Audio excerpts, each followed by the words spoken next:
დღეს საზოგადოებრივ პოლიტიკურ მედიურ დისკურსში ხშირად გვესმის ტერმინი deep state. თუ მაგალითად ადრე რაღაცა კონსპირაციული თეორიით გაჯერებული კონკრეტული ჯგუფების არსებობა, რომლებიც გავლენას ახდენდნენ პოლიტიკაზე და საზოგადოებრივ ცხოვრებაზე, ეს იყო ნაკლებად სანდო იმიჯის მატარებელი და რაღაცნაირად ცდილობდა საზოგადოება და კონკრეტული ადამიანები, რომ მსგავსი შეხედულებები განედევნათ მედია სივრციდან, ამ მხოლოდ კონსპირაციულ ესე იგი ჩარჩოში ჩაეტოვათ. დღეს იმდენად ხშირია ამ ტერმინით სარგებლობა უმაღლესი პოლიტიკური ისტაბლიშმენტის რიტორიკაში, რომ თანამედროვე სამყაროში და პოლიტიკის მეცნიერებაში შეგვიძლია ვთქვათ, რომ ტერმინი deep state დამკვიდრდა. გამარჯობათ, ეს არის პოლიტიკის ეკო და დღეს ვისაუბრებთ deep state-ზე, როგორც ელიტისტურ თეორიაზე, ოღონდ ჩვენი დღევანდელი გადაცემა არ შეეხება კონკრეტულ კონსპირაციულ ესე იგი ელფერით გაჯერებულ თეორიას, მოკლედ არ დავასახელეთ არც სახელებს ამ გადაცემაში, არც ორგანიზაციებს, თუნდაც ეს კონსპირაცია არ იყოს და თუნდაც დადასტურებული გონივრული ეჭვის საფუძველზე არსებული მიგნებები იყოს, ჩვენ გვინდა რომ უბრალოდ სამეცნიერო შეხედულებები გაგაცნოთ ამ საკითხთან მიმართებით და გითხრათ ის, რომ ეს სულაც არ არის ახალი შეხედულება პოლიტიკის მიმართ და ამას თავისი საფუძვლები გააჩნია პოლიტიკურ მეცნიერებაში და აქვე გიანონსებთ იმას, რომ თუ გინდათ რომ ამ საკითხზე უფრო რაღაცნაირად ფართო ინფორმაცია მიიღოთ, ამ გადაცემის ქვეშ იქნება ლინკი, საიდანაც შეგიძლიათ ჩამოტვირთოთ პატარა მცირე ანალიტიკური ნაშრომი თუ მეცნიერო ფილოსოფიური გადახედვა ზოგადად ამ ელიტისტური თეორიისა, როგორიც არის deep state და ასევე dark state. მოკლედ ჩვენთან საზოგადოებაში, განსაკუთრებით ქართულ საზოგადოებაში, ხო, განწყობა დამოკიდებულება იმისა, რომ ჩვენს მიღმა არსებობს რაღაცა ჯგუფები, რომლებიც ჩვენგან დამოუკიდებლად წყვეტენ საზოგადოების ბედს, გარკვეულ მიზეზთაგან უფრო მაღალია მსგავსი ესეთი კონსპირაციული შეხედულება, ვიდრე შეიძლება სხვა ტიპის საზოგადოებაში, თუმცა ალბათ მთელს კაცობრიობას მსგავსი ნარატივი და მსგავსი მოსაზრება მეტნაკლებად სხვადასხვა დოზირებით გააჩნია, რადგანაც ადამიანი მიდრეკილია იმისკენ, რომ დაინახოს და ეძებოს ინტერესი, ყოველ შემთხვევაში ინტერესი გამოავლინოს რაღაც ფარულის მიმართ, რომელზედაც მას ზეგავლენის მოხდენის საშუალება არ გააჩნია და სწორედ იმისგან მომდინარე, ანუ სწორედ ეს ფარული აღიქვან მთავარ მამოძრავებელ ძალად იმისა, თუ რა ხდება მის გარშემო. ისტორიაში ის, რომ პოლიტიკური ელიტები არსებობენ და პოლიტიკური ელიტები განსაზღვრავდნენ მუდმივად ამა თუ სახელმწიფო და ბედს, ეს არ ახალია და აბსოლუტიზმის ეპოქაშიც რა თქმა უნდა ეს ანუ ზოგადად მთელი კაცობრიობის ისტორია არ მხოლოდ ესე ამბობენ ხოლმე ხშირად, რომ ჩვენი ისტორია მეფეთა ისტორიაო და არ მხოლოდ ქართული ისტორია, არამედ მსოფლიოს ისტორია შეადამვლენ უფრო მეტად, რა თქმა უნდა, მსოფლიო მმართველთა ელიტთა ისტორია და განზოგადებაც კი ხდება ხოლმე, ხო, მაგალითად, როდესაც საუბრობს სახელმწიფოზე, ისაუბროს კონკრეტულ საგვარეულო შტოზე, რომელიც წარმოადგენენ იმ მომენტში სახელმწიფოს. ანუ ელიტების არსებობა, რომელიც განსაზღვრავდნენ ქვეყნის ბედს, ეს სულ იყო და ამაში ახალი არაფერი არ არის. უბრალოდ მას შემდეგ, რაც სამყარომ დაიწყო დემოკრატიულ თამაშის წესებით თამაში და სამყარო მივიდა იმის გადაწყვეტილებას მომენტში, რომ დროა შემოიტანოს პლურალისტული ელემენტები, ანუ ძალაუფლების გადანაწილების პრინციპი შემოიტანოს მმართველობაში, რაც უფრო მეტად დემოკრატიულია, თანამედროვე და პერსპექტიული ზოგადად ინდივიდის განვითარებისათვის, მას შემდეგ ამ პოლიტიკურმა ელიტებმა გადაინაცვლეს სხვადასხვა საზოგადოებრივ შრეებში. და მე-20 საუკუნის დასაწყისი, როგორც სხვა პოლიტიკური თეორიების მოგაზრდებული ბუმი ეპოქა, ამ პერიოდში ჩამოყალიბდა უფრო ადრე, თუმცა საბოლოო განვითარების ესე იგი პიკი იყო მე-20 საუკუნის დასაწყისი, ჩამოყალიბდა ელიტისტური თეორია. და ელიტისტური თეორია გულისხმობდა რას, რომ მიუხედავად პლურალისტური დემოკრატიული თამაშის წესებისა, საზოგადოება ყოველთვის არის გარკვეული ელიტების მართვის ობიექტი და სამეცნიერო წრეებში ელიტისტური თეორიის ფუძემდებლებად ითვლებიან გაეტანო მოსკა, პარეტო, რობერტ მიშელსი და ამ ადამიანების ესე იგი ძირითადი შეხედულება კონსტრუირებულია იმაზე, რომ ელიტები მუდმივად ფლობენ ეკონომიკურ და პოლიტიკურ რესურსებს. რეალობაში, როდესაც ხორციელდება ძალაუფლების ცვლილება ხორციელდება არა საზოგადოებრივი დაკვეთიდან გამომდინარე, არამედ ელიტები ცვლიან უბრალოდ პოზიციებს. დაახლოებით ესე შეგვიძლია მოკლედ რომ შევაჯამოთ მათი შეხედულება და ისინი მუდმივად ფლობენ ეკონომიკურ და სოციალურ პოლიტიკურ ინსტრუმენტებს, იყენებენ სახელმწიფო ინსტრუმენტებს იმისათვის, რომ თავიანთი ესე იგი პოლიტიკური ნების გატარება მოახდინონ საზოგადოებაზე. მიშელსი ასევე იმას საუბრობს, რომ შესაძაც შეხება გვაქვს სახელმწიფოს და სახელმწიფო თავისთავად არის ბიუროკრატიული აპარატი და როცა ბიუროკრატიული აპარატი ფუნქციონირებს, იქ თავისთავად წარმოიქმნება ჯგუფები, რომლებიც ეჩვევიან და შემდეგ უკვე ითვისებენ ამ ძალაუფლებას და ამით ყალიბდება ელიტური ჯგუფები და გარდაუვალია, რაც აუნა ჩვენ პლურალისტურ საზოგადოებაზე ვიფიქროთ ან დემოკრატიულ სამყაროზე, ელიტების არსებობა და მათი გავლენა პოლიტიკაზე გარდაუვალი და ამას აღიარებენ მათ შორის ლიბერალური დემოკრატიის მეხუთმენის, მათ შორის რობერტ დალიც და ასე შემდეგ, რომ ელიტების არსებობა ეს არის გარდაუვალი პროცესი და მათ აქვთ გარკვეული გავლენა. თუმცა, თანამედროვე ლიბერალური პოლიტიკის თეორეტიკოსები და მომხრეები ყოველ შემთხვევაში ამ ელიტისტური თეორიის მძლავრ ფუნდამენტს და მძლავრ ხასიათს ზღუდავენ თვითონ დემოკრატიული პრინციპიდან გამომდინარე, რომ იცი რა, როცა გადაანაწილებულია ხელისუფლება, შტოებს შორის, როდესაც ხალხი არის სამოქალაქო საზოგადოება ფლობს ინსტრუმენტს იმისა, რომ არჩევნების სახით ზეგავლენა მოახდინოს პოლიტიკურ წრეებზე, ელიტების მიერ სახელმწიფოს მიტაცება მაქსიმალურად შეზღუდულია. თუმცა, აქ ელიტისტების პასუხი არის ის, რომ ისინი თავად განსაზღვრავენ, როდესაც ელიტის ხელშია თავმოყრილი არა მხოლოდ ეს პოლიტიკური და ეკონომიკური რესურსი, არამედ რაც მთავარია, ხო, როცა deep state-ზე საუბრობენ. deep state უფრო მოგვიანებით შემოღებული ტერმინია, მაგრამ დღეს როცა deep state-ზე საუბრობენ, რა არის მთავარი მომენტი, რომ ისინი არა მხოლოდ მათ ხელთ უყრიათ არა მხოლოდ ეკონომიკური და პოლიტიკური ინსტრუმენტები, არამედ ნარატივები, საზოგადოებრივი იდეოლოგია. და სწორედ ამ ნარატივების და აი ამ საზოგადოებრივი იდეოლოგიის საინფორმაციო ველის კონტროლით ისინი აკონტროლებენ ასევე საზოგადოების შეხედულებებსაც და ის რომ შენ გონია რომ რაღაცას მაგალითად შენი ნებით ახორციელებ, ეს არის მათი თამაშის წესებით თამაში, რადგანაც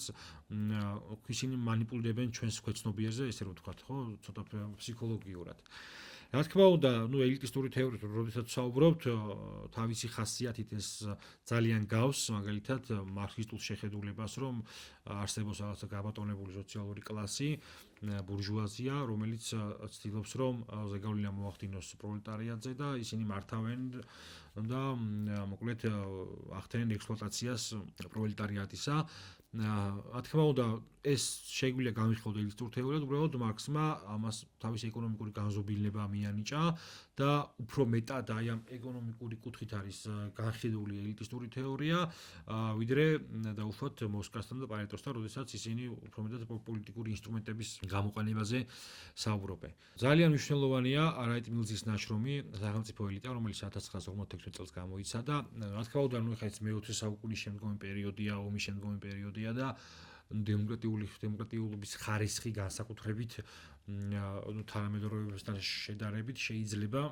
იმჯეროთ, რომ ნაკლებია, იმიტომ რომ ჯერ სამყარო კიდევ სწავლობს და ხვევს მეთოდებს იმისა, რომ მაქსიმალურად პოპულარისტული გახადოს მმართველობა. თუმცა აქ იმაზე არ არის ხარისხი ამდენად ნაკლებია და მეტია, ხარ საუბარი იმაზე, როგორ ესე იგი მიიჩნევდა მილსი ელიტების ფორმირების პროცესს და მაგალითად ის ამერიკულ სახელმწიფოს დაკვირვებით ესეთ რაღაცას გვეუბნება და ცოტა შორის ეს დაკვირვება დღესაც deep state-თან მიმართებით, თვითონ ტერმინთან მიმართებით აქტუალურია. ის გვეუბნება, როდესაც იმეორებს მიშელსის შეხედულებას, რომ ბიუროკრატია, როგორც ეს სახელმწიფო ბიუროკრატია, კონცენტრირებული ძალაუფლების სივრცე თავისთავად წარმოშობს ელიტებს და თუ ამერიკულ საზოგადოებას დავაკვირდებით ამერიკულ ხელისუფლებას, ხო, ძალაუფლების განაწილების პრინციპს. დავინახავთ, რომ ის მეტაკლება თავმოყრილია მეგეწოდებულ მართლობის ტრიუმვირატში, ესე აი ამ ტერმინებით მოიხსენიებს, ეს ტრიუმვირატი არის პრეზიდენტი და მისი გარემოცვა. ეს არის დიდი ბიზნესი, მსხვილი ბიზნესი და განსაკუთრებით მსხვილი ბიზნესის გავლენა წინა საარჩევნო პერიოდზე და შემდეგ უკვე აი ამ დაკვეთების აღსრულების მონიტორინგი, როდესაც რომელიმე პოლიტიკური კანდიდატი გაიმარჯვებდა და ეს არის სამხედრო ინდუსტრია. სამხედრო ინდუსტრია იმდენად ძლიერი დამოუკიდებელი პოლიტიკური აქტორია, მათ შორის ამერიკულ გეოპოლიტიკურ სივრცეში და გეოპოლიტიკურ სივრცეში გულისხმობა არა მხოლოდ ამერიკის შეერთებული შტატების თვითონ სახელმწიფოს, არამედ მისი ინტერესის სფეროს. იმდენად ძლიერი აქტორია, რომ პრაქტიკულად ის განსაზღვრავს ძალიან ბევრ რამეს, მათ შორის პოლიტიკის დინებასაც და პოლიტიკის პოზიციონირებას. შესაბამისად, ეს ტრიუმვირატი მილსის აზრით უზრუნველყოფდა იმას, რომ დემოკრატიული პროცესები დარჩენილიყო ეგრეთ წოდებულ ფორმალობად და რეალობაში ამ სამ პოლიტიკურ პოლუსს ეკარნახა საზოგადოებისათვის, ამერიკული საზოგადოებისათვის თამაშის წესები და მათ შორის манипуляცია მოახდინა მათ არჩევანზე. რაც შეეხება დემოკრატიული, ასე იგი, თამაშის წესების მთავარ ინსტრუმენტს, რითაც საზოგადოება ახორციელებს, ასე იგი, მონიტორინგს ხელისუფლებისა, არ მხოლოდ მონიტორინგს, არამედ ახდენს ეგრეთ წოდებულ აბარებს მას ძალაუფლებას, მთავარი ინსტრუმენტი კონტროლისა ეს არის არჩევნები და ამ კუთხითაც ერთ-ერთი აი ამ deep state-ის საუბრის კონტექსტში საინტერესოა ენტონი დაუსის კვლევა 1957 წელს ჩატარებული, რომელმაც ესეთი რაღაც შემოგვთავაზა მის ნაშრომში, ესეთი მეცნიერული შეხედულება იმისა, რომ ელიტები, რომლის ხელშია კონცენტრირებული ძალაუფლება, რეალობაში დემოკრატიულ ფორმალიზებას ახდენენ არჩევნებისა. არჩევნები არის მხოლოდ ფორმალიზება, მისი აზრით, ეს არის ფორმალური მხარე დემოკრატიისა და მეტი არაფერი, რადგანაც არჩევნების პროცესში საზოგადოება, ანუ ადამიანი კი არ ახდენს არასნაირად დამოუკიდებელ არჩევანს და ის კი არ ირჩევს რაღაცა კონკრეტულ პოლიტიკურ ჯგუფს ან სუბიექტს, არამედ მთავარი მოთამაშეები ამ საარჩევნო სტრუქტურაში არიან თვითონ ეს ელიტები, რომლებიც ახდენენ ზეწოლას ყველანაირი ხერხით, ანუ ის უფრო მის კვლევაში უფრო მარკეტინგული მიმართულებით ადარებს ამ პროცესს, რომ როგორც მაგალითად დიდი ბიზნესი ახდენს, რომ რეკლამით და მოზიდვით და მოკლედ ათასნაირი გზებით ცდილობს, რომ მოიზიდოს ამორჩეველი. ამ შემთხვევაში შედარებულია კონკრეტულ რაღაც დიდ ბაზარს არჩევნები, როდესაც მთავარი მოთამაშეები ეს ელიტები ცდილობენ გააკონტროლონ ამორჩეველთა ნება და აიძულონ ისინი, ესე იგი, მიაცემინონ მათთვის ძალაუფლება. ერთ შეხედვით შეიძლება ჩვეულებრივი მოვლენაა, იმიტომ რომ არჩევნებში ჩვენ ხედავთ, რომ აი პოლიტიკური სუბიექტები აკეთებენ რეკლამას, რა თქმა უნდა, რომ ამის შეთქმა ახდენენ, ადგენენ რაღაცნაირად საარჩევნო დაპირებების პროგრამას და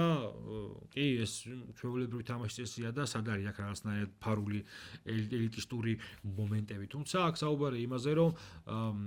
ჩვენ რომ გონია, რომ დაუშვათ ჩვენი არჩევანით ვახორციელებთ და ვხაზავთ კონკრეტულ კანდიდატს და ეს არის რაღაც ჩვენი შეხედულება მათი პროგრამაზე დაყრდნობით ან რაღაც ჩვენი შეხედულება არსებული პოლიტიკური რეალობის ახმინა გამომდინარე, აქ საუბარი იმაზე, რომ ისინი თვითონ გიქიმნიან იმიტაციას იმისა, რომ ჩვენ ესე გვეგონოს და აკონტროლებენ ჩვენს ნარატივებს მარტივ მიზეზთა გამო, რომ ეს ელიტები თავიანთი ძალაუფლებით ხელში არსებული კონცენტრირებული ძალაუფლებით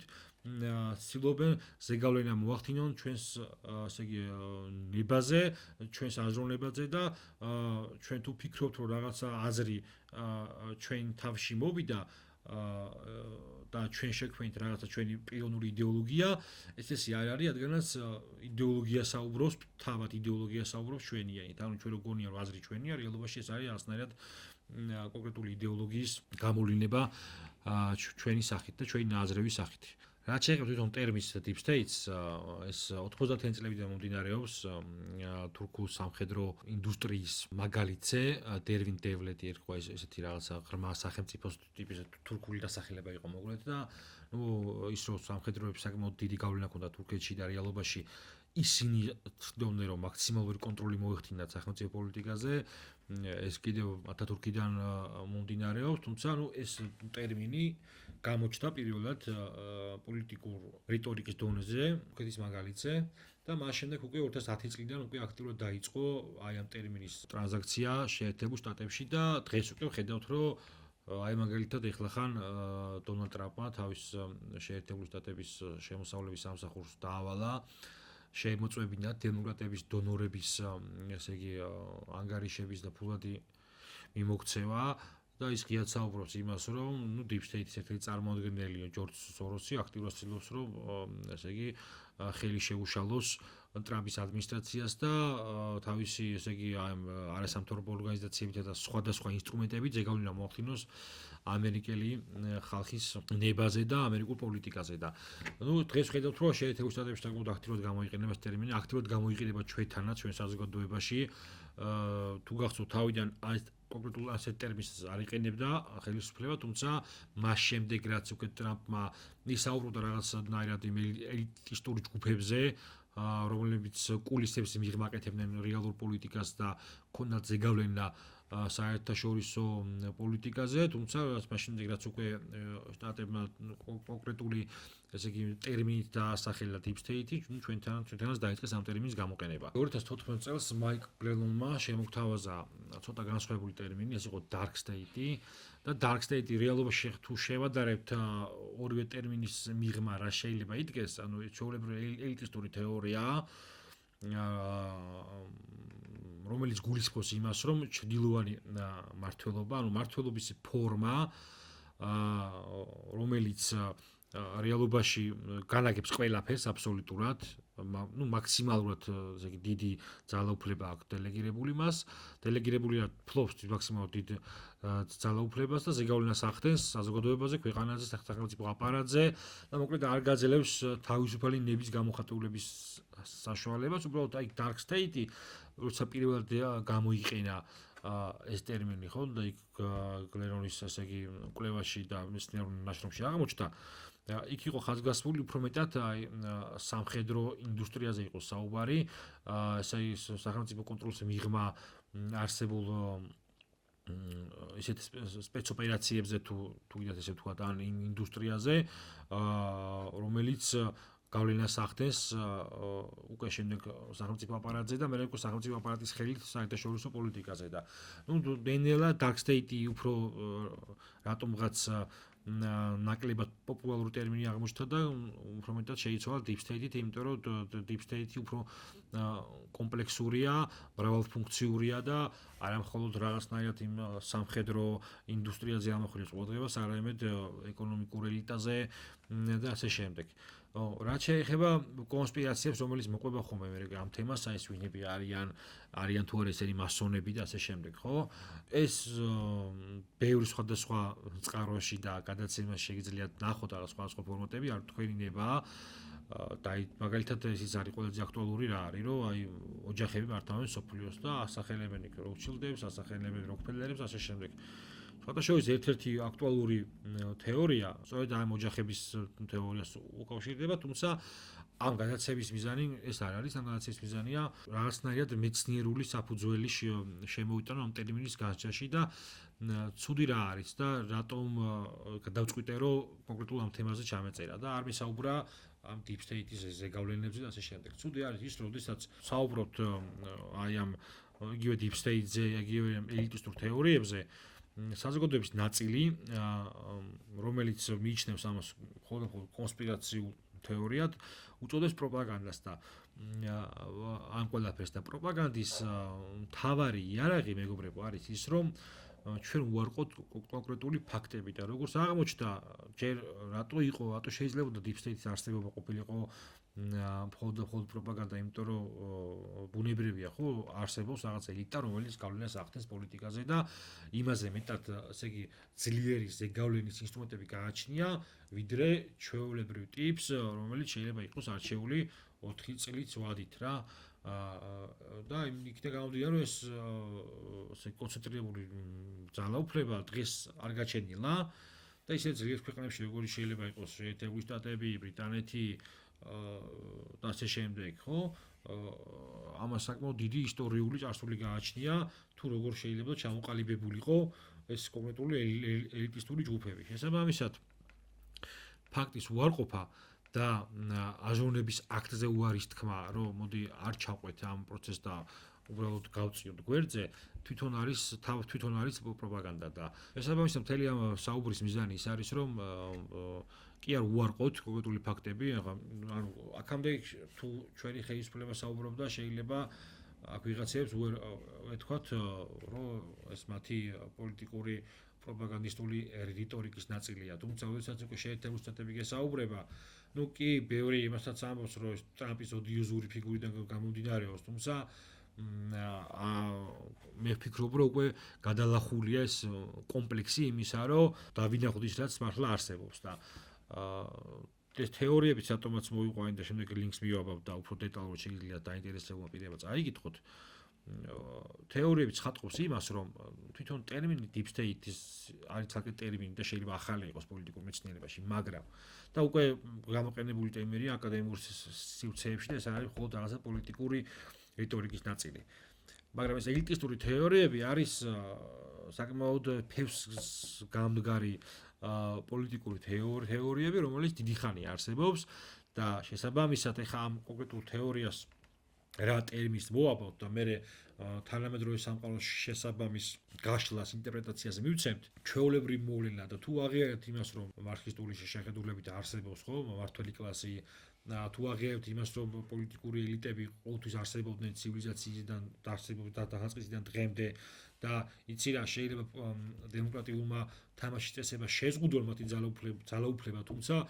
ბოლომდე ვერ უნებელყოფენ პირიქით მათი გავლენის სფეროს ქვეშ არიან უეჭველი, თუნდაც იქიდან გამომდინარე, რომ აი მაგალითად წინასაარჩევნო პერიოდში ამერიკის შეერთებულ შტატებში ხშირია ხოლმე კანდიდატების დასპონსორება და შემდეგ უკვე ანგარიშვალდებულები არიან ეს კანდიდატები, რომ რაღაცნაირად აი ამ ლობირებას გაუწიონ ანგარიში და ხელისუფლებაში ყოფნის დროს მიიღონ ისეთი გადაწყვეტილებები, რომლებიც გარკვეულწილად ვალს მათ დაუბრუნებს. აი ეს მარტივი ფაქტით ეს თქმა უნდა არ არის deep state-ის კონკრეტული გამოვლინება, თუმცა ეს მარტივი ფაქტით ცხადყოფს იმას, რომ არსებობენ ისეთი ჯგუფები და შესაბამისად უარყოფის ჯობია ვაღიაროთ, მივიღოთ და თანამედროვე სამყაროში, როდესაც ინფორმაცია ხელმისაწვდომია, პირიქით მეგობრებო, პირიქით უკეთესია მაქსიმალურად გავაანალიზოთ ჩვენს გარშემო არსებული თანამედროვე მოვლენები, რომ არავის არ მიცეთ საშუალება იმისა, როგორც ეგრეთ წოდებული ამ deep state-ის თეორიაშია, ზეგავლენა მოახდინონ ჩვენს ნებელობაზე და პირიქით მაქსიმალურად ავტონომიურად მივიღოთ ცხოვრებისეული გადაწყვეტილებები, ეს არა მხოლოდ ინდივიდუალურ დონეზე, არამედ განსაკუთრებით მნიშვნელოვანია სახელმწიფო დონეზე. იმიტომ რომ სუვერენიტეტის განმტკიცება თავის თავში მოიცავს იმას, რომ გაატარო შენი ქვეყნისთვის ყველაზე მნიშვნელოვანი და ყველაზე სასარგებლო პოლიტიკა. მადლობა ყურადღებისათვის.